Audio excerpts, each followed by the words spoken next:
Welcome to the Coach's Corner. I'm Teresa Wiedrick. I am a graduated homeschool mom of 4 kiddos turned certified life coach for homeschool moms. I'm so glad you're here. All this week, I'll be talking about motivation. And I think this is the perfect week to do it because it's the beginning of the slump season or winter blues or that period of the year that people just get a little less motivated. Can I hear an amen? I discovered as I was looking through my writing over the last couple decades, because I began writing when I was a homeschool mom, specifically about the homeschool mom life.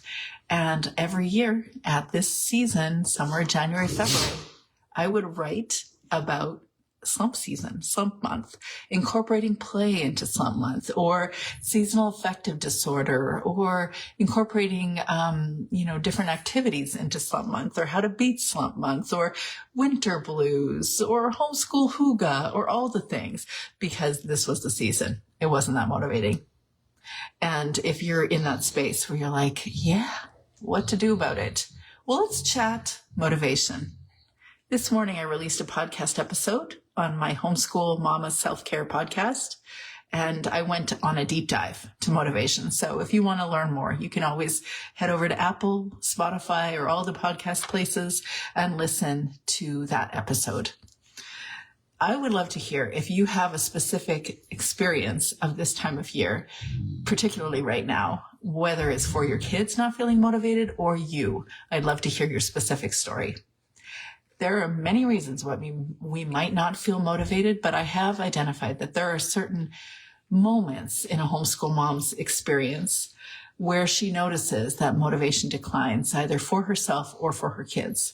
Of course, there could be many more than what I'm about to share with you. So certainly this season is a significant one. I also notice that we sometimes misperceive our kids as not motivated when we want them to do certain activities, like learn to read, or various things like learning to read, learning some basic math skills. There's just certain things that are very commonly experienced. Hi, Sally. Very common experiences that homeschool moms are challenged by and that notice a decline in motivation. So there's slump season, as I shared. There's no recognizing that kids aren't as motivated at a certain, season, for instance, learning to read season of their lives. Sometimes we notice that our kids, when they're moving from a young childhood experience into adolescence, they perhaps are less motivated. We might not always understand why. It might actually be because they just want to be on their own more. They don't want to be aligned and identifying with the younger kids in the household, but we might misperceive it as motivated or unmotivated. They might also just simply want to be doing different things, just like us. We, especially at this time of year, Sally, I'm curious, since you're in the Southern Hemisphere, if slump month is a thing at this season of the year, or if you notice that there is a consistent decline in motivation during your winter season. I'd be curious because I know that for the Northern Hemisphere, it certainly is an issue for women here. So the other thing I've noticed is that there's a particular season of a homeschool mom's life where she's less motivated. She's more likely to be bored when her youngest kiddo is moving into the adolescent years. And she is starting to think, this homeschool mom role is wrapping up, and I don't really feel as energized doing it as I used to. I worked with one mom who was in that space where she was really noticing she felt burned out, she felt bored, and she didn't want to be because she wanted to give her youngest kiddos the same engaging education as she did to her older kiddos, but she just didn't care as much anymore. I remember having that experience myself. Not that we feel bad because we think, but we love our children. We care about our kids. We want them to have their best. But also, when you do anything for 2 decades, you tend to get bored. It's just a human thing. So recognizing that you're going to change how you approach education in your home with your first kids and with your younger kids, that's inevitable. And I notice this because I'm working with a variety of different moms, and it is a common theme. It's not just me, and it's not just this other mom. It's a common theme. So that's a time where we might feel less motivated. Certainly when we are getting too little sleep, we are postpartum, or the week before, our PMS, the week before our period, or if we're in a perimenopausal phase of our life, all of those things can contribute also to decreased motivation. Seasonal shifts right now that sometimes are accommodated with the lower sunlight in the northern hemisphere. Sometimes it's not just the lower sunlight. It's also that it's post-Christmas, post-holidays, post all the cool, fun things that we were looking forward to for so long. And now it's all done. And now we're just back to the routine and we need to get it done. We tell ourselves we need to maintain the same thing over and over and over again, even though we're like, I'm kind of done. So sometimes people resolve to sending the kids back to school because they think this isn't working for me. I'm not interested. Neither are my kids. Or sometimes they say we should buy new curriculum. And all of those things can be done, but they don't need to be done. So those are some of the areas where I identify a lack of motivation. I'm curious if you have another one you would add to the list.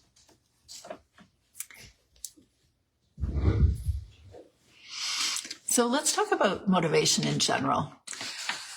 I think it's really useful for us to look at another person and say, are we really able to read what's going on? Are we really able to understand what's their experience? Or are we just assuming that we or believe that they're not motivated?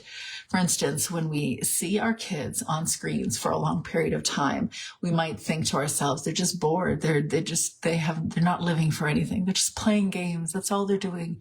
But in their heads, they might be very motivated to get to the next level in that game. We see them and we wonder if they're bored, but they might not be. Or maybe they're playing in their rooms and we're like, oh, but we don't have a learning opportunity for them. We haven't planned something for them today. Or maybe we brought them to the pond and we say, oh, are we really going to discuss the properties of water again? And yet they discover, Mom, did you see what's under the rock? And do you think we can grow this inside? And what should we do? How can we create a mini biome for this, whatever it is they discover? Can we bring in all these spiders and make the spider thing something that everybody can watch inside the house? And we say, heck no, no, thank you. But you can do it in the garage. But that's the thing, is that we think that they're not motivated. We think they're bored, but sometimes they're not. Sometimes they're benefited by moments of boredom.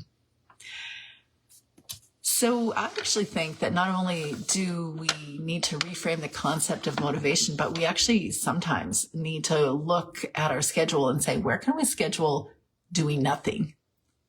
Deciding to stay home and do nothing. And think of it like a garden. If you've ever gardened, you know that there needs to be time where the soil doesn't do anything. It's fallow, as they say. And, it's just recuperating all the things that it needs to recuperate after maybe it has grown something for you. But there's still a lot going on beneath the surface. Maybe not spiders, but sometimes maybe there are baby spiders, but there's various things that are going on under there. If you've spread seed and you cannot see that there's sprouts, there is still growth happening. There's still potential. I have seed trays on my kitchen counter right now, actually, waiting for seeds because this is the season I will usually seed them. And typically those seeds are so tiny that if I were to just lightly brush a fork or something across the top, the soil would cover those seeds and I would not notice that the seed even was there. But it is there. We just don't see it.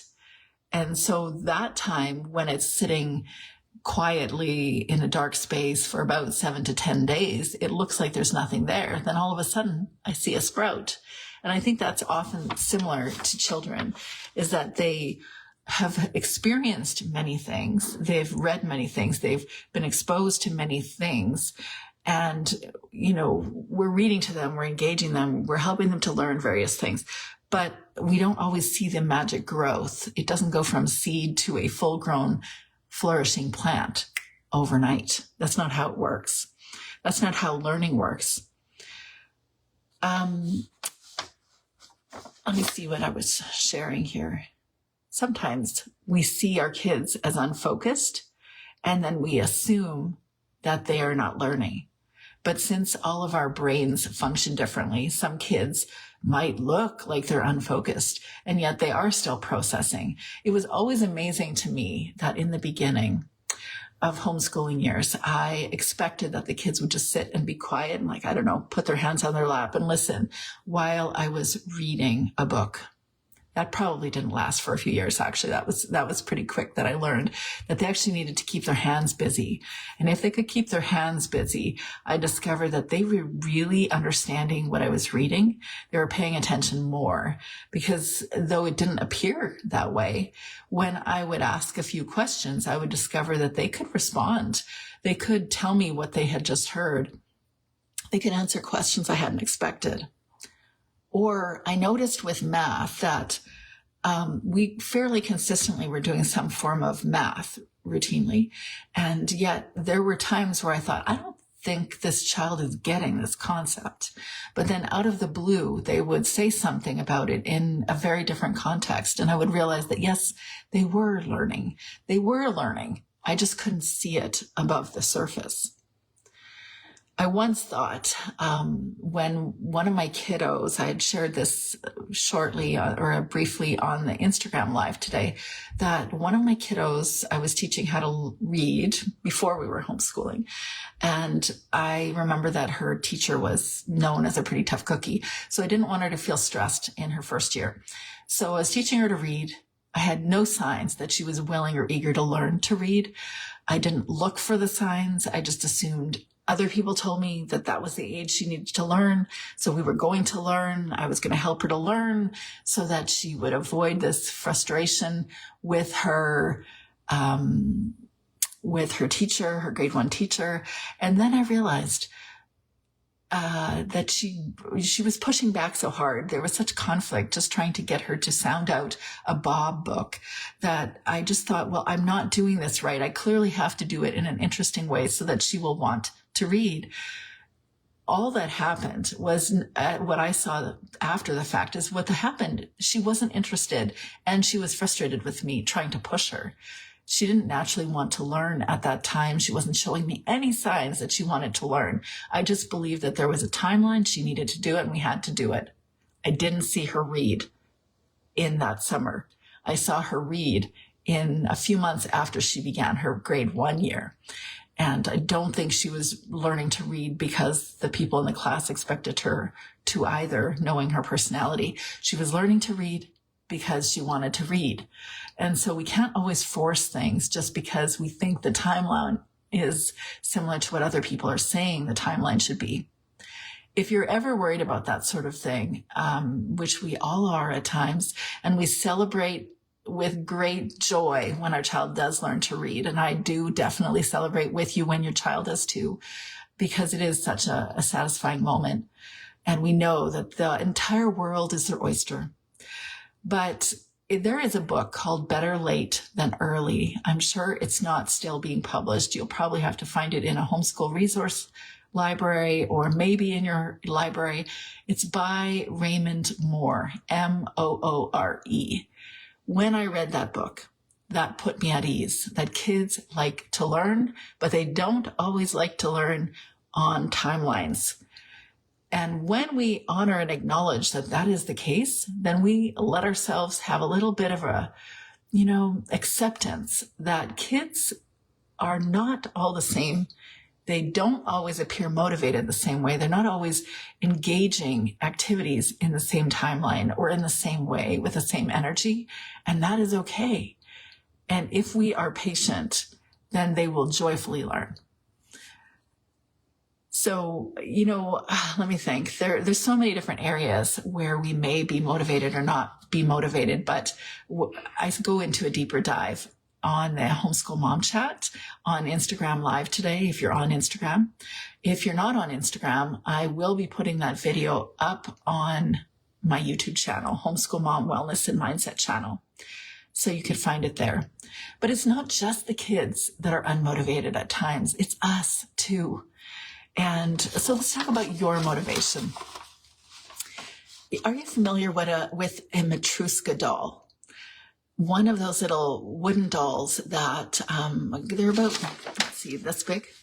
And maybe this big. And then inside is another smaller doll.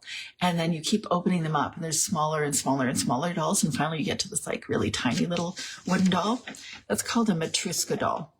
And it's a Russian nesting doll is what it's called. So sometimes we put on so many layers, either masks or just responsibilities, like being a perfect homeschool mom, being the perfect lesson planner, being a master scheduler, or a creative educator, or you fill in the blank, that we lose sight of our core self, the tiniest little Matryoshka doll. We forget who we are. We forget what we're about. It's possible that we came into motherhood not examining that at all. So I want to ask you, if you just take a deep breath and you close your eyes and you just imagine for a moment, what are the layers that you're wearing? What are the larger dolls in the Matryoshka doll of you?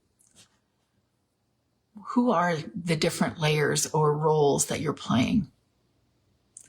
Are each of them energizing or draining you? What would happen if you allowed the layers to be removed?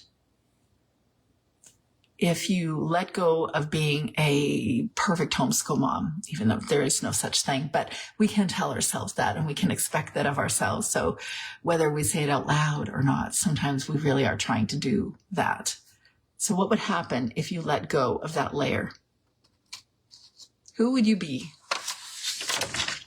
Who are you underneath homeschool mom? I believe that is a valuable thing to ask.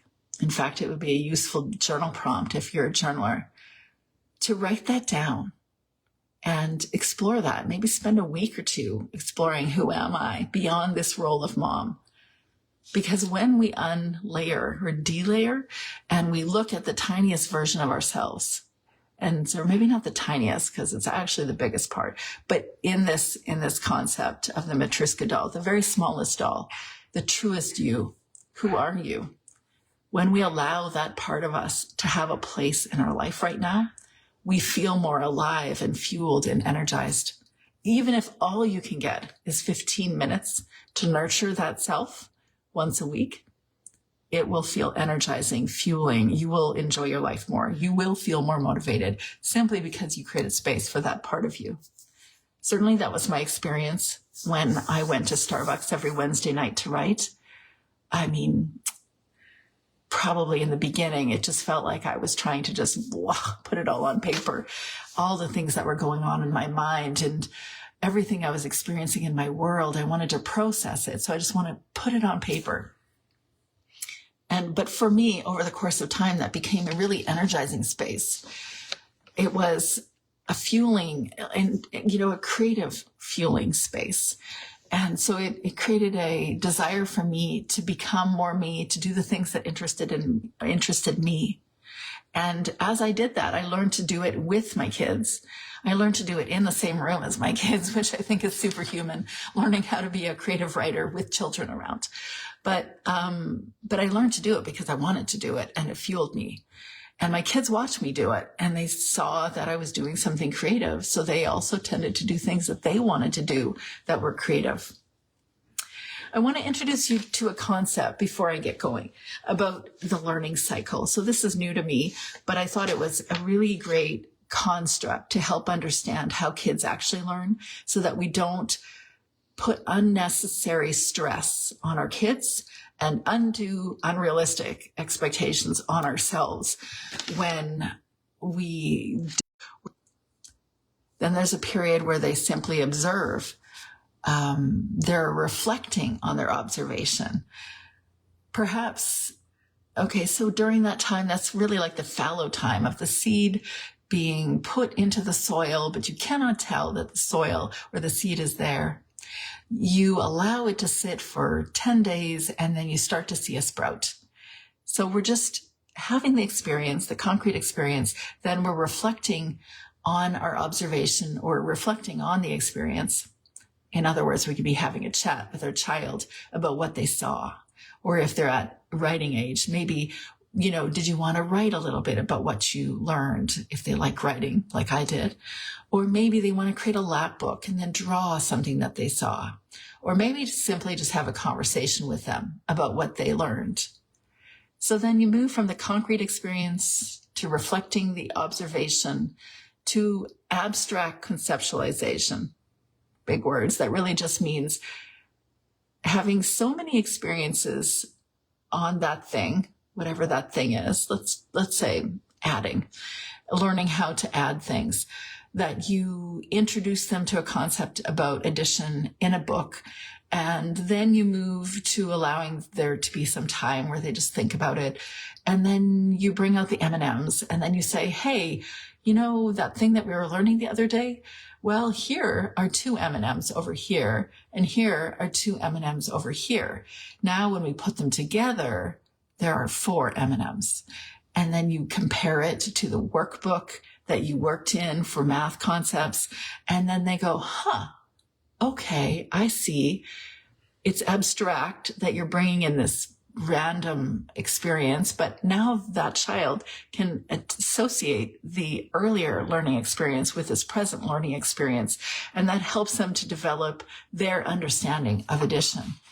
It's iterative. It's one thing upon another thing, and gradually they begin to understand the concept. It becomes really solid. And they will experiment themselves. Maybe then they'll notice, oh, Dad's building something and he's got a pile of nails or screws. And then they play with them and they go, I wonder how many there are in this container. And they start to realize, without even being able to express it in words, that this concept means that they are putting things iteratively. They're adding one thing to the next. So that, if it helps you to be a little bit more confident that despite you sometimes wondering, are they motivated? Are they really learning? This is called the experiential learning cycle. And this is how humans learn. This is how we learn. So I hope that brings you a little bit more confidence in how kids learn. I think that when kids are nurtured, when they're given opportunities to learn, when we're persistent in spending time with them and sharing new things with them, and we give them space to be bored, we give them space to explore, then they are more likely to grow seeds that turn into, a mighty tree of achievements or successes. We can see it grow into a forest of knowledge and wisdom. So I hope that's been helpful for you today to understand that motivation grows in ideal conditions, in certain conditions. And I'm curious what you would say in response to our conversation today, if there's certain things that resonated more than others, or if you recognize that you have a challenge in trusting the process. I'd love to hear about that. And what's your current child's passion? What are they interested in right now? Where do you see natural learning happening inside your home? I'd love to hear.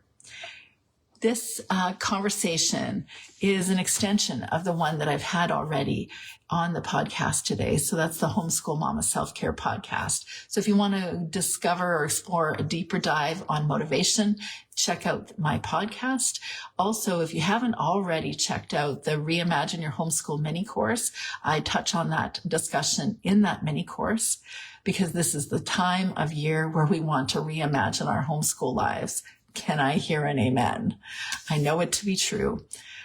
In a month, I'm going to be offering a group coaching program that is 8 weeks long. And this is one of the most commonly discussed conversation points that I have with moms about boredom and motivation and deschooling or unhelpful schooled mindsets, leaning into child-inspired learning. So we'll make sure that this is one of the components of our group coaching program. If you're interested to learn more about the group coaching program, send me a message on the DMs, or you can email me at teresawiedrick@outlook.com. That's TeresaWiedrick@outlook.com. I hope you have a beautiful, purposeful homeschool mom week. Talk to you soon.